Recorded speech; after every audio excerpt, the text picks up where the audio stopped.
okay ma-offend kung sa tingin namin pang streets kayo. Pero sa totoo lang, promise talaga, within ilang ano lang, alam agad namin, pang wife ba to o pang streets. Alam agad namin, kaya okay ma-offend kung sa tingin namin pang streets kayo. Pero talagang mabilis kami makita, ito ang pwede kong ipakilala kay nanay. Yung ganun, walang masasabi si nanay dito. Ganun, may ganun talaga. Kaya iniisip ng mga babae na ayaw lang namin mag-commit, takot kami sa commitment issue. Hindi ka ka-commit eh. Anong masisisi mo ba kami? Ba't mo pa kami pakukumitin sa katulad mo? Parang gano'n mo.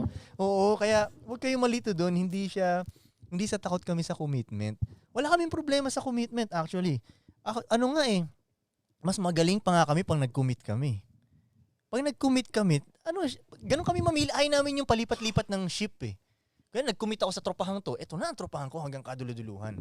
Pag sa totoo lang, pag nakikipag-girlfriend kami, kunyari, pinili kitang girlfriend, ang iniisip ko na yung future na ito na ang girlfriend ko hanggang kaduluduluhan. Ganun kami mag-isip Hindi ka, sa mga babae, iba Boyfriend ko to siya ngayon hanggat nagagawa niya pa yung gusto ko. Parang hanggat na-provide niya pa yung ano ko. May kumbaga conditional yung sa inyo Kumbaga pinapatulan niyo lang kami dahil may nakaka-provide pa kami or astig pa kami or funny pa kami. Meron pa yung gusto mong per month.